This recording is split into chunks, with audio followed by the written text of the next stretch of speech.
Hello dear students, welcome to all of you in your physics class. I hope all of you are good. Grade 9 Chapter 1 Physical Quantities in Measurement. Topic 1.6 Measuring Instrument. Dear students, today we will learn about the construction and working of vernier caliper. So let's start. Dear students, in the given picture you can observe an instrument which you call vernier calipers. Vernier calipers are an instrument which is used to measure the very small lengths accurately up to 1/10 of a millimeter, which means that it can measure value up to 10th part of 1 millimeter. It gives us more precise value than meter rule. It gives us more precise and accurate value than measuring tape.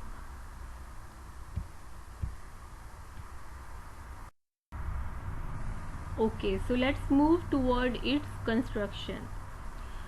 Vernier caliper consists of two jaws and two scales.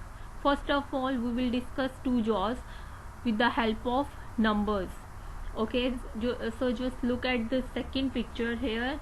At number 1 you can observe two jaws which we call lower jaws, and these lower jaws are used for measuring outer dimensions. On the second number you have two jaws, you call them upper jaws, and upper jaws are used for measuring inner dimensions.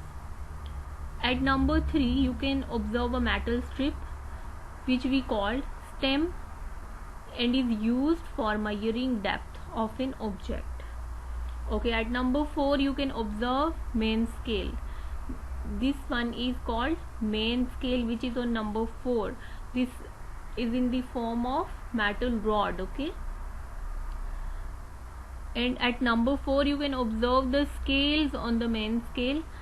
It's up to 17 centimeter.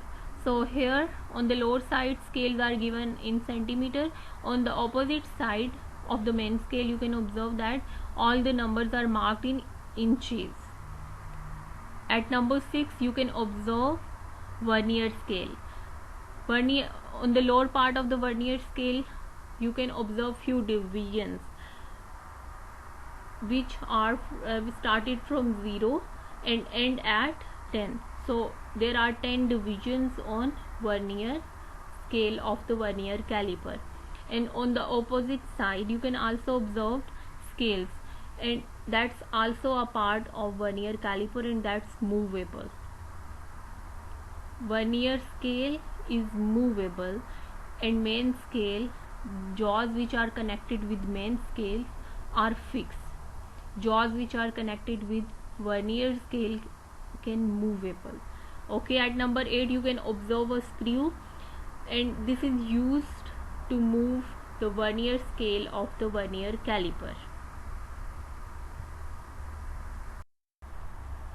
Okay, main scale is basically the longer line on the main scale represents centimeter, smaller line represent millimeter. As we know that in 1 centimeter we have 10 millimeter, and vernier caliper can measure up to the 10th part of 1 millimeter. Keep in mind.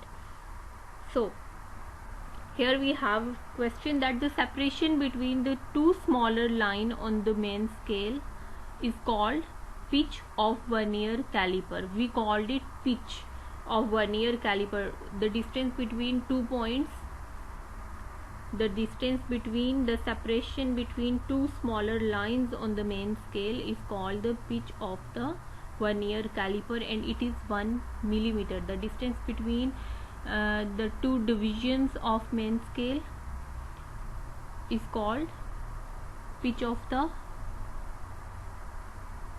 vernier caliper, and distance is 1 millimeter. So what will be the least count of the vernier caliper? So the least count of the vernier caliper is equal to 0.1 millimeter, and whenever we will convert it in centimeter, then it will give us 0.01 centimeter.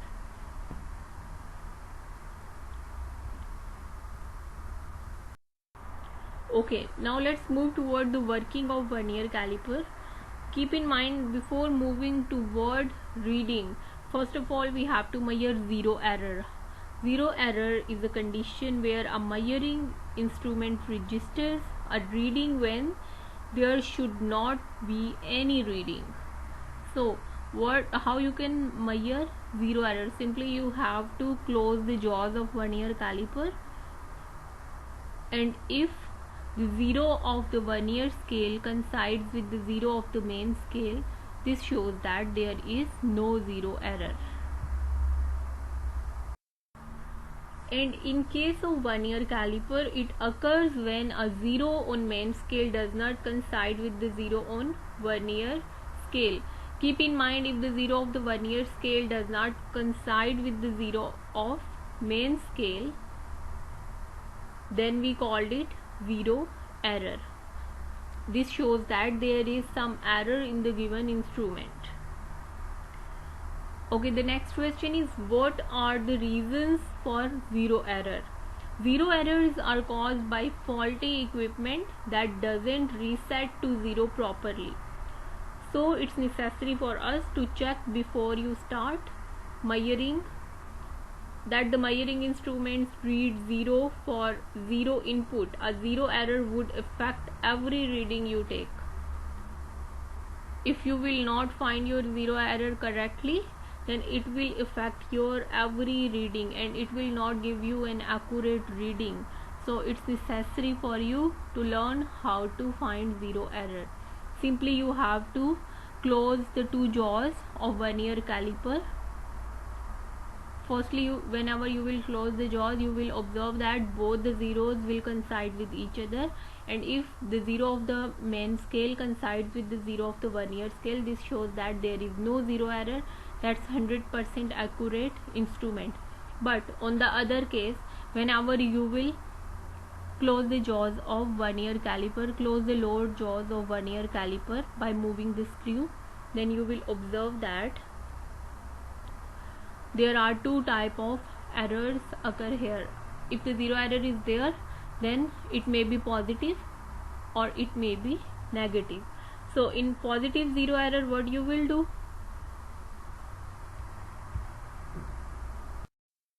Okay, so here I have a picture for you. I took it from your textbook, page number 11, picture A and picture B. In case of vernier caliper, it occurs when a zero on the main scale does not coincide with the zero of the vernier scale, then we called it, that's zero error. Okay, whenever we will close the two jaws of the vernier caliper and both zero of the vernier scale and zero of the main scale will not coincide with each other, then we called it that there is an error in the given instrument. But in picture A, you can observe that there is no zero error in the given instrument because the zero of the vernier scale coincide with the zero of the main scale. Both are parallel to each other. So we called it there is no error in the given instrument.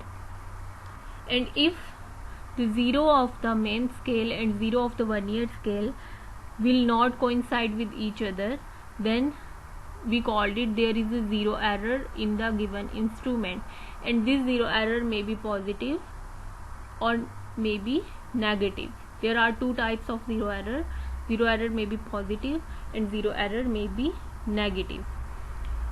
Zero error is positive when the zero of the vernier scale moves toward right, and zero error is negative when zero of the vernier scale moves toward left from the zero of the main scale. And keep in mind that the reason for zero error are caused by faulty equipment that doesn't reset to zero properly. So you have to check your instrument again and again. For the very first time, you have to confirm that your instrument is error free, or if there is an error, it may be positive, it may be negative. So you have to find out the value for zero error first, and then afterward you will start your experiment, you will start your practical.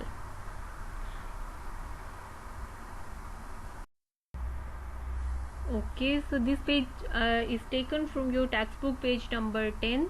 Here, firstly, in the very first paragraph, vernier calipers, the accuracy obtained in measurement using a meter rule is up to 1 millimeter.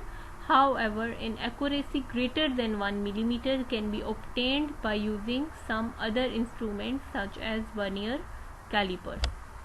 A vernier caliper consists of two jaws as shown in figure 1.6. One is a fixed jaw with main scale attached to it. Main scale has centimeter and millimeter marks on it. The other jaw is a movable jaw. It has vernier scale having 10th divisions over it such that each of its division is 0.9 millimeter. And the difference between one small division on main scale division and vernier scale division is 0.1 millimeter. It is called least count of vernier caliper. Least count of the vernier caliper can also be found as by the help of given formula, that is smallest division on main scale. You can observe that the smallest division on the main scale is 1 millimeter and the number of divisions on vernier scale is equal to 10 divisions. That's fixed. These 10 divisions are fixed. Okay, so you have to write the values 1 millimeter by 10 divisions, so it will be 0.1 millimeter, and if you want to convert it in centimeter, then you will get 0.01 centimeter. Okay, so this one is the working of vernier calipers. I took this paragraph from your textbook, page number 10. Here they are just telling you that first of all find the error, if any, in the measuring instrument, then you call it zero error of the instrument. Knowing the zero error, necessary condition can be made to find the correct measurement. Such a correction is called zero correction of the instrument. So if we have any error in the instrument, so what we will do, simply we have to remove this error by using strategies. For positive zero error, we have to subtract positive zero error from our measured value, from our observed value. And in case of negative zero error, what we will do, we have to add the negative zero error in our observed value.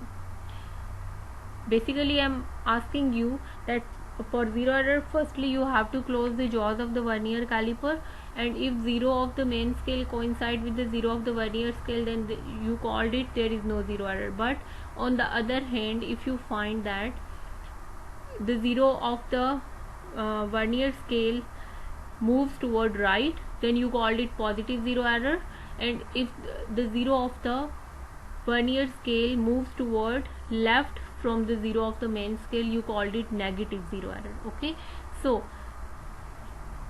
among both cases, if in your case, in your instrument, you got positive zero error, then what you will do, you want to then first of all you will take reading. You will take reading of any object which your examiner is giving to you, that measure the diameter, measure the length of any object. So you have to measure the length of any object, then you have to write the observed value. Now you have two values, the first one was zero error and the second one is observed value of an object. Okay, so in case of positive zero error, you have to subtract positive value of the positive zero error from the observed value. In case of negative zero error, you have to add the negative zero error in the observed value. By this way you can get 100% correct value, and you called it zero correction of the instrument. We will discuss this thing briefly in our next video, inshallah.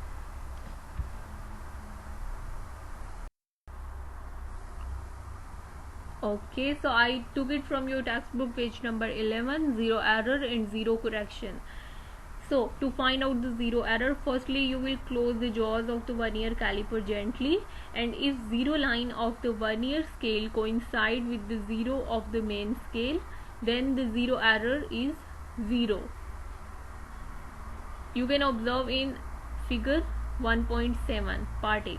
Okay, secondly, zero error will exist if the zero line of the vernier scale is not coinciding with the zero line of the main scale. Then you called it that there is a zero error in the given instrument.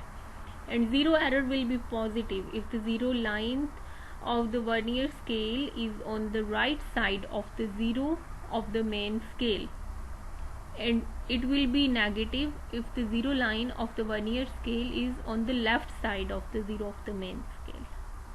Okay, so hope you understand this thing. Okay, so here I have some written assignments for you. Question number 1, define vernier constant. Vernier constant is also called least count. Secondly, explain construction of vernier caliper. Thirdly, define zero error and its types. Okay, next topic. Tomorrow we will discuss how to take reading by using vernier caliper. Okay, take care of yourself.